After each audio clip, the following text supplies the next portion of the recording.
ಮೊದಲನೇದಾಗಿ ಎಲ್ಲರೂ ಕ್ಷಮೆ ಕೇಳ್ತೇನೆ, ಟ್ರಾಫಿಕಲ್ಲಿ ಸಿಗಾಕೊಂಡಿದ್ದೆ. ಆ್ಯಂಡ್ ನಾನಿರೋದು ಸರ್ಜಾಪುರ ರೋಡ್ ಆ್ಯಕ್ಚುಲಿ. ಸೊ ಅಲ್ಲಿಂದ ಐ ಸಪೋಸ್ 11 o'clock ಬಿಟ್ಟೆ ನಾನು. ಇಲ್ಲಿ ಬರೋಷ್ಟೊಳಗೆ ಇಷ್ಟೊತ್ತಾಯಿತು.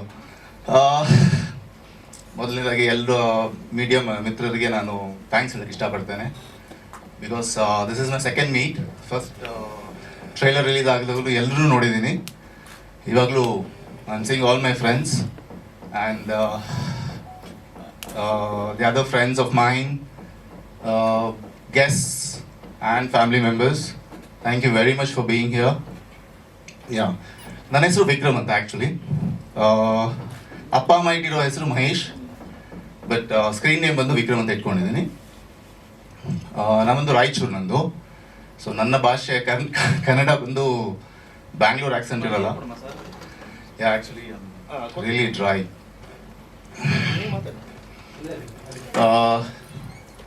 ಯಾ, ಇಂಡಸ್ಟ್ರಿ. Sorry guys.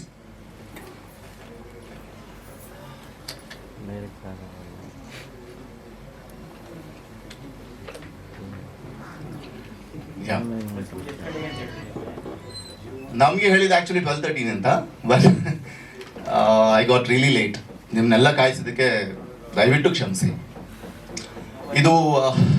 ಇದು ನನ್ನ ಜರ್ನಿ ಹೇಗಂತ ಒಂದು ಸ್ವಲ್ಪ ಸ್ಮಾಲ್ ಎಕ್ಸ್ಪ್ಲನೇಷನ್ ಕೊಡ್ತೇನೆ. ನಾನೊಂದು ಇನ್ಸ್ಟಿಟ್ಯೂಟಲ್ಲಿ ಟ್ರೈನಿಂಗ್ ತಗೊಳ್ತಾ ಇದ್ದೆ. Basically I was a model. 13ನೇ ವಯಸ್ಸಿಂದ ಮಾಡಲಿಂಗ್ ಮಾಡ್ತಾ ಇದ್ದೆ ನಾನು. ಮಾಡಲಿಂಗ್ ಮಾಡ್ತಾ ಕೆಲವೊಂದು ಸೀರಿಯಲ್ಸಲ್ಲೂ ಆ್ಯಕ್ಟ್ ಮಾಡಿದ್ದೆ. ಮಧ್ಯದಲ್ಲಿ ಮದುವೆ ಆಯಿತು, ಒಂದು ಇಂಡಸ್ಟ್ರಿಯಿಂದ ಸ್ವಲ್ಪ ದೂರ ಹೊರಟೋಗಿದೆ. ಮತ್ತೆ ಎಂಟ್ರಿ ಕೊಡೋಣ ಅಂತ ನನ್ನ ಹೆಂಡತಿ ಯಾವತ್ತಾದರೂ ನನ್ನ ಎನ್ಕರೇಜ್ ಮಾಡಿದ್ಲು. ಸೊ ಸರಿ, ನನ್ನನ್ನು ನಾನು ಶಾರ್ಪ್ ಮಾಡ್ಕೊಳ್ಳೋಣ ಅಂತ ಹೇಳ್ಬಿಟ್ಟು ಒಂದು ಇನ್ಸ್ಟಿಟ್ಯೂಟ್ ಜಾಯ್ನ್ ಆಗಿದ್ದೆ. ಅಲ್ಲಿ ಕ್ಲಾಸಸ್ ನಡೀತಾ ಇತ್ತು.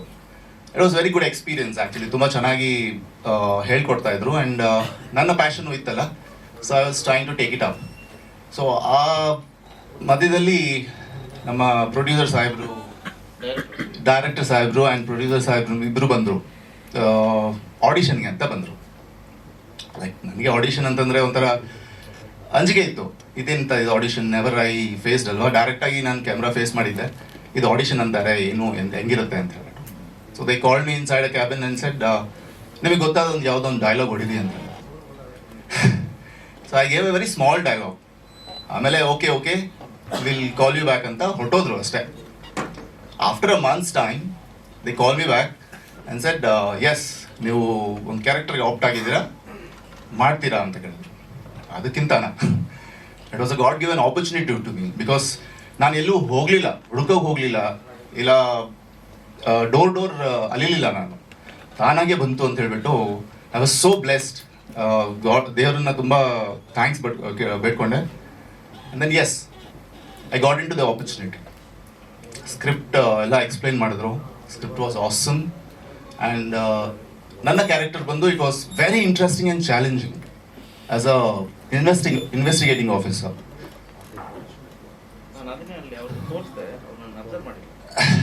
So it was very interesting. Journey ಶುರು ಆಯಿತು. First day of the shoot everything was new to me. Director ಸಾಹೇಬ್ರು ಆ್ಯಂಡ್ ಪ್ರೊಡ್ಯೂಸರ್ ಸಾಹೇಬ್ರು, but they were trying to mend me actually. So I went on. ಜರ್ನಿನಲ್ಲಿ ನನಗೆ actually ಅವ್ರಿಗೆ problem ಏನು ಗೊತ್ತಾ sir, ನಾನು ಎಲ್ಲಿ ಅವ್ರಿಗೆ ಬೈತೀನಿ ಅನ್ನೋ ಒಂದು ಭಯ ಇದೆ. ಅದಕ್ಕೆ ನನಗೆ ಅಂಡರ್ಸ್ಟ್ಯಾಂಡ್ ನಂಗೆ ಗೊತ್ತಾಯ್ತದೆ. ನರ್ವಸ್ ಏನಿಲ್ಲ ಸರ್. ಮೊನ್ನೆ ಒಂದು 5 days ಬ್ಯಾಕ್ ಆಫೀಸ್ ಬಂದಿದ್ರು. ಆಫೀಸ್ ಬಂದಮೇಲೆ ಆಯಿತು, ಆಫೀಸ್ ಬಂದಮೇಲೆ ನನ್ನ ಹತ್ರ ಮಾತಾಡೋದು ಕೆಲವೊಂದು ವಿಚಾರಗಳು. ನಾನು ಆರಾಮಾಗಿ ಕೂಲಾಗಿ ಮಾತಾಡಿ ಕಲಿಸಿದ್ದೆ. ಅಲ್ಲಿ ಏನಾದರೂ ಅವರು ಎಕ್ಸ್ಪೆಕ್ಟ್ ಮಾಡಿದ್ದು ಒಂಚೂರು ಅನ್ಎಕ್ಸ್ಪೆಕ್ಟೆಡ್ ವೇರಿಯಬಲ್ ಆಯಿತು. ನಾನು ಇಲ್ಲಿ ನಮ್ಮ ಪ್ರೊಡ್ಯೂಸರ್ಗೆ ಹಾಕ್ಕೊಂಡು 2 ದಿನ ಚೆನ್ನಾಗಿ ಕುಂಬಟ್ಟವ್ರೆ. ಹೆಂಗಂದ್ರೆ ಅವ್ರ ಫೋನಲ್ಲಿ ಅಯ್ಯೋಯ್ಯೋ ಅಯ್ಯಪ್ಪ ನನ್ನ ಸೀನ್ ಎಲ್ಲ ಕಟ್ ಮಾಡ್ದೆ ರೀ. ಸೆನ್ಸರ್ ಆಗಿ 1 hour 57 ನಿಮಿಷ 37 ಸೆಕೆಂಡ್ ಕೊಟ್ಟಿದ್ದಾನೆ. ಇವ್ರು ಸೀನ್ ಕಟ್ ಮಾಡ್ತೀನಿ ಅಂತ ಹೋಗಿ ನಾನು ಹೆಂಗೆ ಥಿಂಕ್ ಮಾಡ್ತೀರಿ ನೀವೆಲ್ಲ? ಇವ್ರು ಸೀನ್ ಕಟ್ ಮಾಡ್ಬಿಡ್ತೀನಿ, ನಾನು ಮುಗೀತು, ನನ್ನ ಕೆರಿಯರ್ ಮುಗೀತು, ನೆಕ್ಸ್ಟ್ ಸಿನಿಮಾದಲ್ಲಿ ಅಷ್ಟೇ ಅಂದರು. ನಾನು ಹೇಳ್ದೆ, ಯಪ್ಪ ಏನು ನನಗಿರೋ ಕೆಲಸನೇ ಮಾಡೋಕ್ಕಾಗಲಿ, ಎಲ್ಲಪ್ಪ ಕಟ್ ಮಾಡೋದು ಅಂತ ಹೇಳಿದೆ. ಮಗೇಶ್ ಅದೆಲ್ಲ ಏನಿಲ್ಲ. ನಾನು ನೋಡಿ ಅಲ್ಲಿ ಎಂಟ್ರೆನ್ಸ್ ನೋಡಿದ್ರೆ ಯಾರ್ದಿದೆ ಸ್ಟ್ಯಾಂಡಿ, ಅಲ್ಲಿ ನೋಡಿ ಆ್ಯಕ್ಟಿಂಗ್ ಕಿಂಗ್ ಅಂದರೆ ಆ್ಯಕ್ಟಿಂಗ್. ಈಗಲೂ ನಾನು ಹೇಳಿದೆ ಏನೇ ಮೈನಸ್ ಸರ್, ಒಂದು ವಿಷಯ ಸರ್, ಎಲ್ಲ ಮೈನಸ್ಗಳು ನಾನು ಹೇಳಿದ್ದೀನಿ. ಇವ್ರನ್ನ ಒಂಚೂರು ರೂಢಾಗಿ ಮಾತಾಡಿರ್ಬೋದು ನಾನು. ಆದರೆ ಒಂದು ವಿಷಯ, ಇದೇ ಹೊಸಬರಲ್ಲಿ ಪ್ಲಸ್ಸು ಇದೆ. ಇವ್ರ ಪ್ಲಸ್ಗಳನ್ನ ಹೇಳ್ತೀನಿ.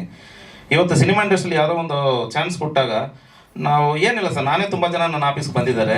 ಬಂದಾಗ ಒಂದು ಜೆಂಟ್ಸ್ ಬಂದರೆ, ಸರ್ ನಾನು ಆಲ್ರೆಡಿ ಒಂದು 2 ಬಿಗ್ ಸಿನಿಮಾ ಮಾಡೀನಿ ಸರ್, ತಮಿಳಲ್ಲಿ ಮಾಡಿದ್ದೀನಿ, ಏನಾಗಿದ್ದಪ್ಪ ಈಗ ರಿಲೀಸ್ಗೆ ರೆಡಿ ಇದೆ ಸರ್ ಅಂತಾರೆ. ಇದಕ್ಕಿಂತ ಹೆಣ್ಮಕ್ಳು ಬರ್ತಾರೆ ನೋಡಿ, ಅದು ತುಂಬ ಜಾಸ್ತಿ. ಏನು ಮಾಡಿದ್ರು ಸರ್, ನಾನು ಆಲ್ಮೋಸ್ಟ್ ಈಗ 6 ಮೂವಿ ರೆಡಿ ಆಗಿದೆ, ಕಮಿಟ್ ಆಗಿದೆ ಅಂತ. ಕಮಿಟ್ ಅನ್ನೋ ವರ್ಡ್ ಯೂಸ್ ಮಾಡ್ಕೊ ಭಯತದ ನನಗೆ. ಇರಲಿ, 6 ಸಿನಿಮಾ ಬುಕ್ ಆಗಿದೆ ಸರ್. ಈಗ 6 ಸಿನಿಮಾ ಏನಾಗಿದೆಮ್ಮ ಸರ್, 2 ಬಂದು 3 ಸಿನಿಮಾ ಶೂಟಿಂಗ್ ಕಂಪ್ಲೀಟ್ ಆಯಿತು, ಇನ್ನೂ 3 ಒಂದು ಎಡಿಟಿಂಗ್ ಹೋಗ್ತಿದೆ ಸರ್, ಇನ್ನೊಂದು ಈಗ ಸೆನ್ಸರ್ಗೆ ಹೋಗಿದೆ ಸರ್, ಇನ್ನೊಂದು ರಿಲೀಸಿಗೆ ರೆಡಿ ಇದೆ. ನೆಕ್ಸ್ಟ್ ಇಯರ್ ನೋಡಿದ್ರೆ ಅದೇ ಕಥೆನೇ ಹೇಳ್ತಾರೆ ಅವ್ರು ಕೂಡ, ಯಾವುದು ರಿಲೀಸ್ ಆಗಲ್ಲ. ಸೊ ಇಂಥ ಆರ್ಟಿಸ್ಟ್ಗಳ ಮಧ್ಯೆ ನನಗೆ ಸಿಕ್ಕಿರೋ ಅಷ್ಟು ಆರ್ಟಿಸ್ಟ್ಗಳು ಚಿನ್ನದಂಥ ವ್ಯಕ್ತಿಗಳು. ಕಾರಣ ಏನಂದರೆ, ಇಲ್ಲಿ ತನಕ ನನಗಾಗಿತ್ತು, ನನ್ನ ಪ್ರೊಡ್ಯೂಸರ್ಗಾಗಿತ್ತು, ಯಾರ ಹತ್ರನೂ ₹1 ಎಕ್ಸ್ಪೆಕ್ಟ್ ಮಾಡದೆ ಆ್ಯಕ್ಟ್ ಮಾಡಿ ಕೊಟ್ಟಿದ್ದಾರೆ. ಅವ್ರ ಕೆಲಸಗಳನ್ನ ನೀಟಾಗಿ ಮಾಡಿದ್ದಾರೆ. ಪ್ರಾಬ್ಲಮ್ ಏನು ಗೊತ್ತಾ ಸರ್, ಎಲ್ಲ ಸಿನಿಮಾದಲ್ಲೂ ಸಣ್ಣ ಪುಟ್ಟ ವಿಷಯಗಳಿದ್ದಾವೆ. ಪ್ರಾಬ್ಲಮ್ಸ್ ಇಲ್ಲದೆ ಸಿನಿಮಾ ಎಲ್ಲ ಮಾಡೋಕ್ಕಾಗಲ್ಲ. ದೊಡ್ಡ ಸ್ಟಾರ್ ಕಟ್ಸ್ ಮಾಡೋ ಸಿನಿಮಾಗಳಲ್ಲೂ ಪ್ರಾಬ್ಲಮ್ ಇದ್ದಾವೆ. ಏನಂದರೆ ಒಂದಷ್ಟು ಡಿಸಿಪ್ಲಿನ್ ಅದನ್ನು ಕಲ್ತ್ರೆ ಏನಾಗುತ್ತೆ ಅಂತ ಅವ್ರ ಕೆರಿಯರ್ ಬಿಲ್ಡ್ ಆಗುತ್ತೆ. ಸೊ ನೆಕ್ಸ್ಟ್ ಅದನ್ನು ಲೀಡ್ ಮಾಡೋಕ್ಕೆ ಅವ್ರಿಗೆ ಅನುಕೂಲ ಆಗುತ್ತೆ. ಒಂದೇ ಕಾರಣಕ್ಕೋಸ್ಕರ ಇದು ಮಾಡ್ತೀನಿ. ಮತ್ತು ನನ್ನ ಸಿನಿಮಾದಲ್ಲಿ ಸರ್, ಈಗ ಕ್ಲೈಮ್ಯಾಕ್ಸ್ ಶೂಟ್ ನಡೀತಾ ಇದೆ, ಸುಮಾರು ಒಂದು 60-70 ಜನ ಇದ್ದಾರೆ. ಅದು ಬಂದು ಫಾರೆಸ್ಟ್ ಸರ್. ಒಂದು ಹಾರ್ಟ್ ಡಿಪಾರ್ಟ್ಮೆಂಟಿಗೆ ಒಂದು ₹5,000 ನಾನು ದುಡ್ಡು ಕೊಡಬೇಕು. ಇದು ನೆಟ್ವರ್ಕ್ ಇಲ್ಲಲ್ಲ, ಟ್ರಾನ್ಸ್ಫರ್ ಮಾಡೋಕ್ಕಾಗಲಿಲ್ಲ. ಶೂಟಿಂಗ್ ನಡೀತದೆ, ಇವರೆಲ್ಲ ಮಾಡ್ತಾರೆ ಅಂದ್ಬಿಟ್ಟು ಬಂದಿದ್ದೀನಿ. 25 ಹೈಟ್ಗೆ ಸ್ಟಾರ್ಸ್ ನಿಲ್ಲಿಸಿದ್ದೀನಿ, ಸೆಟ್ ಹಾಕಿದ್ದೀನಿ, ಓಪನ್ ಮಾಡಿ ನಿಲ್ಲಿಸಿದ್ದಾರೆ. ಬರೀ 5,000 ಜನಕ್ಕೆ. ಅವತ್ತು ಒಂದು ದೊಡ್ಡ ಗಲಾಟೆನೇ ನಡೀತು. ಕಾರಣ ಏನಂದರೆ, ಅಷ್ಟೆಲ್ಲ ಗಲಾಟೆ ಮಾಡಿ ಇವರೆಲ್ಲ ಹೇಳ್ತಾರೆ, ಯೋಗರಾಜ್ ಅಂತ ತುಂಬ ರೂಡ್ ವ್ಯಕ್ತಿ, ತುಂಬ ಸ್ಟ್ರೈಟ್ ಫಾರ್ವರ್ಡ್, ತುಂಬ ಸ್ಟ್ರಿಕ್ಟ್ ಆಗಿರ್ತಾನೆ. ಹಂಗಂದ್ರೆ ಹಂಗೆ ಇರಲಿಲ್ಲ ಅಂತ ಸಿನಿಮಾ ಮಾಡೋಕ್ಕಾಗಲ್ಲ ಸರ್. ಸಿನಿಮಾ ದೇವರಾನೇ ಕಂಪ್ಲೀಟ್ ಆಗಲ್ಲ. ಇವರೆಲ್ಲ ಮೀಸೋದು ಅಷ್ಟು ಈಸಿ ಅಲ್ಲ ಸರ್. ಇವುಗಳು ಅಯ್ಯೋ ಅಷ್ಟು ಈಸಿ ಅಲ್ಲ, ತುಂಬ ಕಷ್ಟ ಇದೆ. ಆದರೂ ಕೂಡ ಮುಂದೆ ಬಂದು ಯಾರು ಮಾತಾಡಲ್ಲ ಸರ್. ಆ ಲಿಮಿಟ್ ನಾನು ಈಗ ನಮ್ಮ ಅರ್ಚನಾ ಅವ್ರು ಹೇಳಿದ್ರು, ನಮ್ಮ ಲಿಮಿಟಲ್ಲೇ ಇದೀವಿ ಅಂತ. ನಿಮ್ಮ ಲಿಮಿಟಲ್ಲಿ ಇರಬೇಕು, ಲಿಮಿಟ್ ದಾಟಕ್ಕೆ ನಾನು ಬಿಡಲ್ಲ ಅಲ್ಲಿ. ಅದರಿಂದ ಅವ್ರು ಪಾಪ ಅವ್ರು ಲಿಮಿಟಲ್ಲೇ ಇದ್ರು. ಬಟ್ ಬ್ಯೂಟಿಫುಲ್ ಅವರು ನಮ್ಮ ಡೈರೆಕ್ಟರ್ ಆಗಿ ನಮ್ಮ ಶಿವರಾಜ್ ಸರ್ ಮಾಡಿದ್ದಾರೆ. ಅವ್ರಿಗೂ ಡೈರೆಕ್ಟರ್ ಆಗಿ ಇವರು ವರ್ಕ್ ಮಾಡಿದ್ದಾರೆ. ಅದೆಲ್ಲ ಹ್ಯಾಟ್ಸಪ್, ಅದ್ರ ಬಗ್ಗೆ ಏನಿಲ್ಲ. ಏನಂದರೆ, ಶೂಟಿಂಗ್ ಮುಗಿದ್ರೆ ಒಂದು ಸಿನಿಮಾ ಅದಲ್ಲ, ಶೂಟಿಂಗ್ ಆದಮೇಲೆ ತುಂಬ ಕೆಲಸಗಳಿದೆ ಸರ್. ಪೋಸ್ಟ್ ಪ್ರೊಡಕ್ಷನ್ ಇರುತ್ತೆ, ಪಬ್ಲಿಸಿಟಿ ಇರುತ್ತೆ, ನಿಮ್ಮಂಥವ್ರಿಗೆ ಮೀಟ್ ಮಾಡಬೇಕು, ಮಾತಾಡಬೇಕು, ನಿಮ್ಮಂಥವ್ರಿಗೆ ಆನ್ಸರ್ ಕೊಡಬೇಕು. ಸಿನಿಮಾ ರಿಲೀಸ್ ಆದಮೇಲೆ ಪ್ರೊಡ್ಯೂಸರ್ ಉಳಿದ್ರೆ ನೆಕ್ಸ್ಟ್ ಸಿನಿಮಾ ಮಾಡ್ತಾರೆ, ಇನ್ನೊಂದು 50 ಜನಕ್ಕೆ ಒಂದು ಅನ್ನ ಸಿಗುತ್ತೆ. ಇದೆಲ್ಲ ಯೋಚನೆ ಮಾಡಬೇಕು ಅವ್ರ ಜೀವನ. ಈಗ ಒಂದು ಸಿನಿಮಾ ಕ್ಲಿಕ್ ಆದರೆ ಸರ್, ಒಂದು 10 ಕೋಟಿ ಬಜೆಟ್ ಅಂದರೆ ಜೊತೆಗೆ ಒಂದು 5 ಕೋಟಿ ಬಂದರೆ ನಿಮಗೂ ಸಿಗುತ್ತಲ್ಲಪ್ಪ. ಕಷ್ಟಪಡಿ, ಎಲ್ಲೇ ಹೋದ್ರೂ ಕೆಲಸ ಮಾಡೋದು ತಾನೆ ದುಡ್ಡು. ಕೆಲಸ ಮಾಡಿ, ಲಾಭ ಬರೋದ ಮಾಡಿ, ಒಳ್ಳೆ ಸಬ್ಜೆಕ್ಟ್ ಕೊಟ್ಟಿದ್ದು ನೀವೇ ಹೇಳಿದ್ರಿ. ಆ ಸಬ್ಜೆಕ್ಟ್ಗೋಸ್ಕರ ಯಾಕೆ ವರ್ಕ್ ಮಾಡಲ್ಲ ಅನ್ನೋದು, ಆ ಪಬ್ಲಿಸಿಟಿನ ಕರೆಕ್ಟಾಗಿ ಮಾಡಬೇಕು ಸರ್. ಇದು ಪ್ರೊಡ್ಯೂಸರ್ ಅಂದಮೇಲೆ ಪಾಪ ಕೋಟಿ ಅವರು ಸಾಲಗಳೆಲ್ಲ ತಗೊಂಡು ಹಾಕಿರ್ತಾರೆ ಸರ್. ಆ ವ್ಯಕ್ತಿನ ಉಳ್ಸೋಕ್ಕೆ ನಾವು ಯಾವಾಗಲೂ ಟ್ರೈ ಮಾಡಬೇಕು. ನನಗೆ ಸಿಕ್ಕಿರೋ ಪ್ರೊಡ್ಯೂಸರ್ ಹೆಂಗಂದ್ರೆ ಸರ್, ಎಲ್ಲ ಪ್ರೊಡ್ಯೂಸರ್ಗೂ ಫಸ್ಟು ಪ್ರೊಡ್ಯೂಸರ್ ಸಿಕ್ಬಿಟ್ರೆ ಸರ್, ಅವ್ರ ಹತ್ರ ಎಷ್ಟು ಸಿಗುತ್ತೋ ನಾವು ಸೆಟ್ಲ್ ಆಗ್ಬಿಡೋಣ ಅಂತ ಇಲ್ಲ ಸರ್. ಒಬ್ಬರು ಪ್ರೊಡ್ಯೂಸರ್ ಸಿಕ್ಕ ಮೇಲೆ ಅವ್ರನ್ನ ಹಾಳು ಮಾಡಿ ಇನ್ನೊಬ್ಬರನ್ನ ಹುಡುಕೋದಕ್ಕಿಂತ ಇರೋವ್ರನ್ನ ಉಳಿಸ್ಕೊಂಡು ಅವರೇ ಅವ್ರು ಇನ್ನೊಂದು ಸಿನಿಮಾ ನಮ್ಮ ಜೊತೆ ಮಾಡ್ತಾರೆ ಅನ್ನೋ ಮೋಟಿವೇಶನಲ್ಲಿ ಈ ಸಿನಿಮಾನ ಒಂದು 4 months 6 monthಲ್ಲಿ ಮುಗಿಸಿ ಅಂತ ಹೇಳೋದು ಸರ್. ಬಟ್ 1 year ಆಯಿತು. ಅದಕ್ಕೆ ಫಸ್ಟ್ ಆಫ್ ಆಲ್ ಸಾರಿ. ಅವರು ಒಂದು ಬಜೆಟ್ ಹೇಳೋದು ಸರ್, ಬಜೆಟು ದಾಟೋಯ್ತು, ಅದಕ್ಕೆ 2ನೇ ಸಾರಿ. ಆದರೆ ಖಂಡಿತ ಅದನ್ನು ಈ ಸಿನಿಮಾ ರಿಕ್ವೈರ್ ಮಾಡಿಕೊಡುತ್ತಂತ 100% ನಂಬಿಕೆ ನನಗೂ ಇದೆ, ಅವ್ರಿಗಿದೆ. ಆಮೇಲೆ ಇನ್ನೊಂದು ಸ್ಪೆಷಲ್ ಥ್ಯಾಂಕ್ಸ್ ಸರ್, ನಮ್ಮ ಮಗೇಂದರ್ ಸರ್, ಅವ್ರ ಅಪ್ಪಗೆ ನಾನು ಥ್ಯಾಂಕ್ಸ್ ಹೇಳಬೇಕು. ಫಸ್ಟ್ ಟೈಮ್ ಅವರು ಹೊಸೂರಲ್ಲಿ ಇಂಡಸ್ಟ್ರಿಯಲ್ಲಿ ಬಿಸ್ನೆಸ್ ಇರೋರು ಸರ್. ಅವ್ರಿಗೆ ಸಿನಿಮಾ ಟಚ್ ಇಲ್ಲ. ನಾನು ಹೋದ ತಕ್ಷಣ ನನ್ನನ್ನು ಮುಂದೆಯಿಂದ ನೋಡಿಲ್ಲ. ತನ್ನ ಮಗನಿಗಿಲ್ಲ, ನೀನು ಮಾಡಪ್ಪ ಒಳ್ಳೇದಾಗುತ್ತೆ ಅಂತ ಅವ್ರು ಕೊಟ್ಟಿರೋ ಮೋಟಿವೇಶನಿಂದ ಮಗೇಂದರ್ ಸರ್ ನನ್ನ ಜೊತೆ ಜರ್ನಿ ಆಗಿದ್ದು. ಅದಕ್ಕೆ ಸ್ಪೆಷಲ್ ಥ್ಯಾಂಕು. ಅವ್ರಿಗೆ ಮಾತ್ರ ಅಪ್ಪ ಅಲ್ಲ, ನನಗೂ ಅಪ್ಪ ಥರನೇ. ಅವ್ರ ಆಶೀರ್ವಾದ ನನ್ನ ಮೇಲೂ ಇರಬೇಕಂತ ನಾನು ಕೇಳ್ಕೊಳ್ತಾ ಇದ್ದೀನಿ. 2ನೇದಾಗಿ ನಮ್ಮ auditor sir, so extra beautiful. ನನಗೆ ಏಜ್ 43 ಅಂದರೆ ಅವ್ರಿಗೆ 33, ಹಂಗೆ ಆಡ್ತಾರೆ ಅವರು. ಅವ್ರಿಗೆ ನಾನು ಹೊಸೂರಲ್ಲಿ ನೋಡಿದಾಗ ಸರ್, ಓಕೆ ಯುವರಾಜ್, ಈಗ ನನಗೇನು ಕ್ಯಾರೆಕ್ಟರ್ ಇಲ್ಲ ಸರ್, ನಿಮಗೆ ಕ್ಯಾರೆಕ್ಟರ್ ಇದೆ ಸರ್, ಸೂಪರ್ ಕ್ಯಾರೆಕ್ಟರ್ ಇಟ್ಟಿದ್ದೀನಿ. ಏನು ಕ್ಯಾರೆಕ್ಟ್ರು ಸರ್? ಒಂದು ಮರ್ಡರ್ ನಡೀತೆ ಕಾಡು ಒಳಗಡೆ, 4 ಜನ ಒಂದು ಲೇಡಿನ ಹೇಳ್ಕೊಂಬರ್ತಾರೆ. ಮೊದಲನೇದಾಗಿ ನೀವು ಹೇಳ್ಕೊಂಬರ್ತೀವಿ ಸರ್. ಹೌದಪ್ಪ, ನೀವೇ ವಿಲ್ಲನ್ ಸರ್ ಅಂತ ಬಂದರು ಸರ್. 3 ದಿನ ಒಂದು ಹೋಮಗುಂಡು ಹಾಕ್ಬಿಟ್ಟು ಸ್ವಾಗ ಅಂತ ಹೇಳ್ತಾ ಇರಬೇಕು. ಫಸ್ಟ್ ಡೇ ಶೂಟ್ ಆಯಿತು, 2ನೇ ದಿನ ಶೂಟ್ ಆಯಿತು, 3ನೇ ದಿನ ಅವ್ರಿಗೆ BP ರೈಸ್ ಆಯಿತು.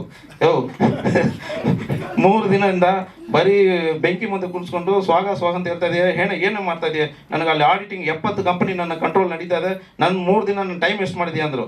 ನೀನು ನನ್ನ ಕ್ಯಾರೆಕ್ಟರ್ ಏನು ಕ್ಯಾರೆಕ್ಟರ್ ಕೊಟ್ಟಿದ್ದೀರ ಅಂತ ನಾನು ಹೇಳಿದೆ, ಸರ್ ಬನ್ನಿ ಇಲ್ಲಿ, ನಾನು ನಿಮಗೆ ಅವತ್ತು ಹೊಸರಲ್ಲಿ ಏನಂದ್ರಿ, ಒಂದು 4 ವಿಲನ್ ಸರ್, ಒಂದು ಲೇಡಿನ ಹೇಳ್ಕೊಂಬರ್ತಾರೆ, ಮೊದಲನೇದಾಗಿ ನೀವು ಹೇಳ್ಕೊಂಬರ್ತೀರಿ ಅಂದ್ರಿ. ಈ ಪಿಕ್ಚರ್ ನೋಡಿ ಮೊದಲನೇದಾಗಿ ನೀತಾನೆ ಹೇಳ್ಕೊಂಬರ್ತಾ ಇರೋದು ಅಂದೆ.